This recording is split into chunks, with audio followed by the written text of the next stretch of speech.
95% of poker players will never make it as professionals. Most think they will. Most think they have that one skill, that one talent, that one edge that makes them different. But the game doesn't care about belief. It only cares about results. You see, poker doesn't just take your money. It takes your patience, your sanity, and, if you're not careful, your entire life. The dream is intoxicating. The reality, that's a whole different story. Because here's the truth. Making it as a professional poker player isn't just about playing well. It's about surviving everything outside the game. The brutal downswings, the mental toll, the sheer grind of treating poker like a job when the variance feels like it's actively trying to ruin you. Think you have what it takes? Let's find out. But I'll warn you now, you might not like the answer. South. You've crushed your last 3 sessions, the bankroll is trending upwards, and for the first time, it feels real. The numbers, the graphs, the big blinds won per 100 hands, everything is lining up. Maybe you even start doing the math in your head. If I keep this win rate over the next 6 months, I'll have enough to take a shot at higher stakes. Give it a year, and who knows, maybe I can go full time. Then it happens. The pocket aces that were once automatic double-ups, cracked. The perfectly executed river bluff, picked off by a guy who shouldn't be calling. You check your tracker, 15 buy-ins down. Not great, but it happens. You push through, play disciplined, trust the process. Then another week passes, 30 buy-ins gone. You start replaying hands in your head at night, questioning every decision. Was that a bad call or just a bad beat? You review your sessions and realize something terrifying. You're not actually playing any worse. The cards have just turned against you. This is where most players break. See, variance isn't just an occasional bad run. It's not losing a couple of flips or running into set over set 3 times in a night. Real variance is an unrelenting war of attrition. One where even the best players in the world can drop 100 buy-ins and still have to show up the next day, unfazed because this is their job. Think about that for a second. If you're a trader and your portfolio drops 20% overnight, you panic. If you're an athlete and you start missing shots, you adjust. But in poker, sometimes the only adjustment is to keep playing perfectly while watching your bankroll evaporate. That's what separates professionals from amateurs. The ability to endure a downswing so brutal it would make the average person quit the game entirely, without actually changing anything about how they play. You might think you can handle it. Everyone does. Until they're staring at a graph that looks like a ski slope and realizing that poker doesn't just test your strategy, it tests your psychological breaking point. Phil Ivey, arguably the most feared poker player of all time, once lost over $4 million in a single month playing online. $4 million. Most people wouldn't recover from losing 4,000. But Ivey, he kept playing like it never happened, because he understood that even if he was one of the greatest, the game owes him nothing. Contrast that with a classic story in high-stakes poker circles, a talented young player, a natural at the game, who crushed the mid-stakes and took his shot at the big leagues. He ran hot early, doubled his bankroll, and started seeing himself as the next great pro. Then, in the span of a month, he dropped 50 buy-ins. His confidence shattered. He began questioning his game, chasing losses, making plays that weren't part of his strategy, because deep down, he couldn't accept that winning poker means losing for long stretches of time. 1 year later, he was done. Not because he wasn't skilled, but because he couldn't stomach the reality that sometimes playing perfectly still means losing everything in front of you. The ones who make it, they don't just understand variance, they embrace it. They don't tilt after a bad beat because they know that if they're playing with an edge, every single chip they put in the middle is an investment, not a gamble. They detach from results and focus only on long-term execution, and that's where most amateurs fail. They want immediate feedback. They want their skill to translate into instant returns. But poker doesn't work that way. It's a game where you can do everything right and still watch a player who barely understands pot odds drag a 5-figure pot. And if that bothers you, if it shakes your confidence and makes you play differently, then you've already lost. This is why the dream of being a poker pro is so appealing. The highs are high, the heater that makes you feel unstoppable, the perfectly timed hero call that makes your opponent slam the table in frustration, the adrenaline rush when a bluff gets through. But the lows are a slow grinding descent into self-doubt. You start second-guessing yourself. Your bankroll starts shrinking, and suddenly, your once disciplined, well-studied strategy starts morphing into, I just need to get back to even, and that's when you become dead money. So before you think about going pro, ask yourself, can you handle running 30, 40, 50 buy-ins below expectation without losing your mind? Can you play your absolute best when everything in your body is telling you that the game is rigged against you? Can you put in hour after hour of perfect, disciplined poker with no reward for weeks at a time? It isn't easy. You know what every aspiring poker pro tells themselves? I'll just put in the volume. The more I play, the more I'll win. It sounds logical. Play enough hands and variance evens out, right? But here's what they don't tell you. Poker isn't a game of unlimited opportunity. It's a game of limited endurance. See, in the perfect world of theoretical poker, you just put in infinite hands, play at peak performance, and watch your edge manifest. But in reality, you're a human being. And human beings don't play their best game when they're 6 hours deep into a session, staring at a screen, running on caffeine and frustration, watching yet another gut shot get there. And that's the part no one talks about, the grind, the absolute slog of professional poker. Let's break this down. The average online pro, grinding mid-stakes, plays somewhere between 6 to 10 tables at a time. If they're good, maybe they're making 5 big blinds per 100 hands. That's solid, that's a winning player. But here's the catch. At that win rate, most of their actual time is spent breaking even or losing. Think about that. In a standard session, they might play 1,000 hands, and what does that look like? A few decent pots, a lot of small losses, and an overwhelming amount of folding. Hours and hours of folding, clicking buttons, waiting, grinding. The actual process of professional poker isn't glamorous, it's monotonous. But wait, it gets better.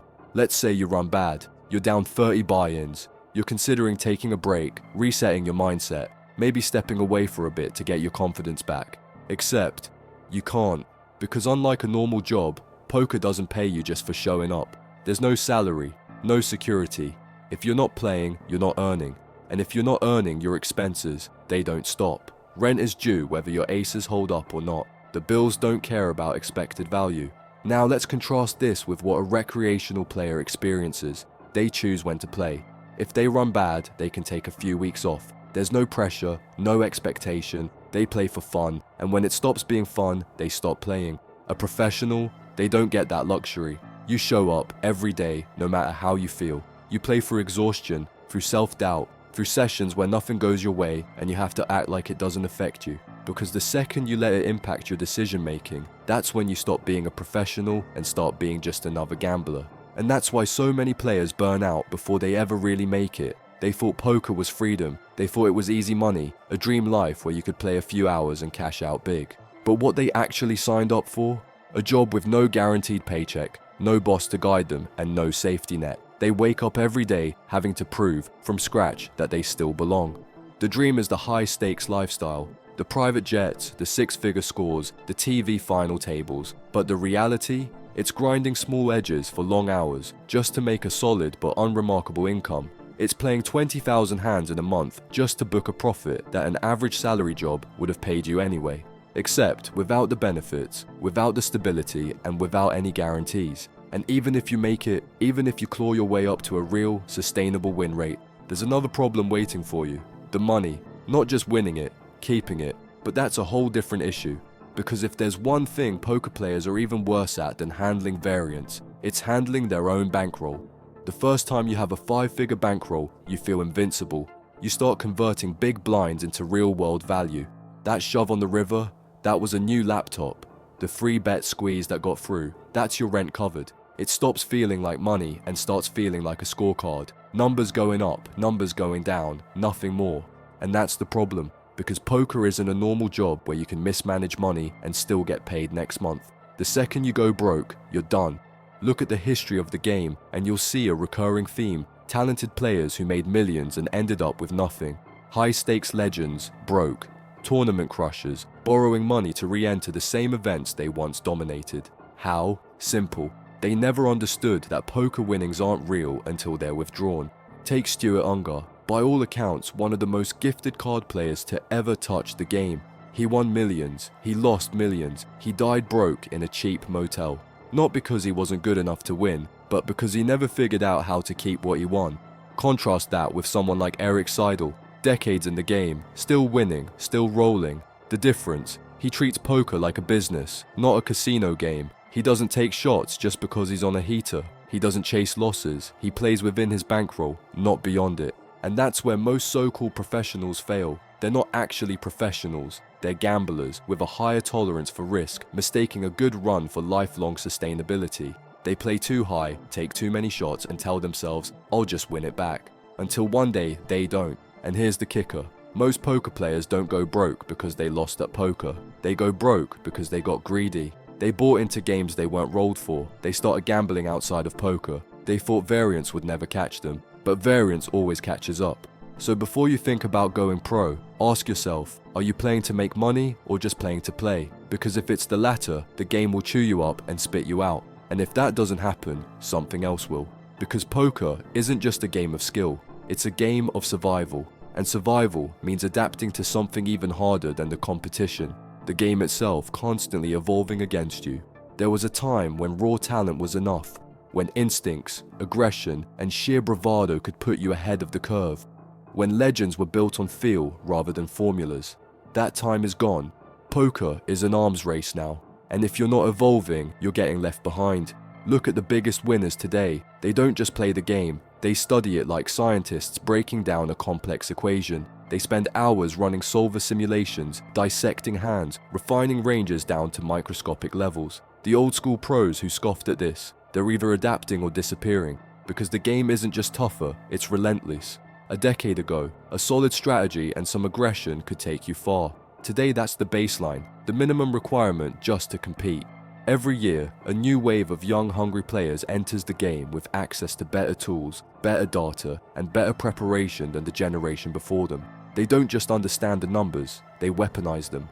Remember when Daniel Negreanu dominated with his ability to put players on exact hands? Now watch him in high-stakes games against modern crushers. The reads are still there, but suddenly, they're not enough. He's had to rebuild his game, diving into solver work just to keep up.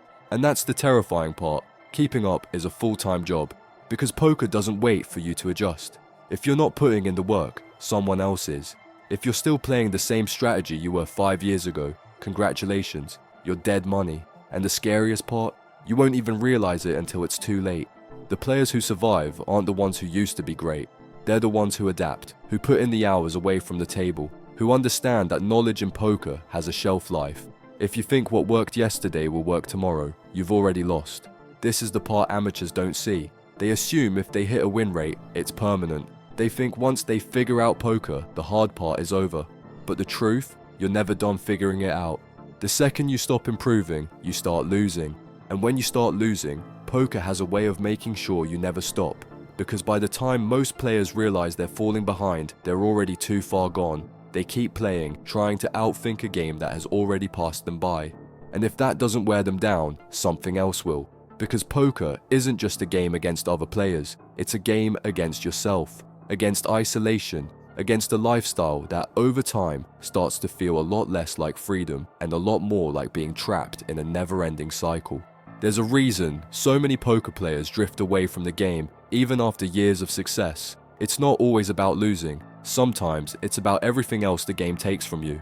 At first it feels like freedom, no boss, no schedule. Just you, the cards, and the next hand. You can play whenever you want, wherever you want, and for a while, that's enough. But then, the cracks start to show. You realize that poker isn't a team sport. There are no co-workers, no shared struggles, just you, sitting in a room, maybe a casino, maybe at a computer, making decision after decision, day after day. And that isolation, it creeps up on you. Ask any long-time pro, and they'll tell you, the lifestyle changes you. Your world starts revolving around EV calculations, bankroll fluctuations, and an endless cycle of late nights and odd hours. Friends with normal jobs stop inviting you out because you're always playing. Relationships strain because explaining downswings to someone who doesn't play poker is like trying to explain turbulence to someone who's never been on a plane. And then there's the travel, because if you want to make real money in tournaments, you have to chase the action. Vegas, Monte Carlo, Macau. Sounds glamorous, right? Until you're 10 days deep into a series, running bad, stuck in some hotel room, questioning every decision you've made in the last year. That's the part no one talks about. The mental toll of playing a game where no amount of skill can ever fully protect you from brutal, random, soul-crushing losses. The sheer exhaustion of treating something that was once fun as a job that never truly ends. And for some, that toll becomes too much. They start looking for the same rush outside of poker. High-stakes sports betting, crypto speculation, anything to recreate the feeling of making the perfect call, the perfect bluff, the perfect read. That's how so many great players disappear, not because they weren't good enough, but because eventually they realize something most amateurs never do. Poker isn't about winning money, it's about surviving long enough to keep playing. And for most, that's a price too high to pay. Some players survive, a few even thrive, but what makes them different? It's not just talent, it's not just discipline, it's something harder to define, something that goes beyond strategy and bankroll management. Look at the ones who last. The players who don't just go on a heater for a few years but stay relevant for decades. They have something most never develop, the ability to detach from results, from expectations, from ego. Because poker doesn't reward emotion. It doesn't care how much you think you deserve to win. The ones who make it don't waste energy complaining about bad beats or blaming variance for their mistakes. They accept the swings, adapt, and keep moving forward. Tom Dwan was fearless. He came up in an era where the old guard was still convinced they knew everything, and he tore through them with relentless aggression. But what made him great wasn't just the way he played. It was how he handled pressure. Losing 6 figures in a hand, just part of the game, running bad for months. Keep playing. That kind of mental resilience is rare. Then there's someone like Fedor Holtz, a pure technician. He didn't just study poker, he solved it. At the peak of his career, he wasn't grinding for survival, he was grinding for perfection, studying every possible decision, refining every edge until he wasn't just playing well, he was playing better than almost everyone else at the table. But here's the real difference. The best players don't just study hands, they study themselves. They know when they're tilting before it happens. They recognize their own weaknesses and fix them. They don't make excuses because they know excuses don't matter. And most importantly, they never stop evolving. The moment you think you've mastered poker is the moment you start falling behind. The ones who survive are the ones who never stop questioning, never stop improving, never stop putting in the work long after the excitement has faded. For every great player who made it, there are 100 just like them who didn't. Not because they weren't skilled, but because they couldn't handle the other side of poker. The losing, the loneliness, the grind. Which brings us to the final reality check. If you've listened to all of this and still believe you have what it takes, maybe, just maybe, you actually do. But not everyone plays fair, because for every grinder who put in the hours, there was someone looking for a shortcut. Someone who realized the easiest way to beat the game was to rig it in their favor. And those stories, they're even wilder than the game itself.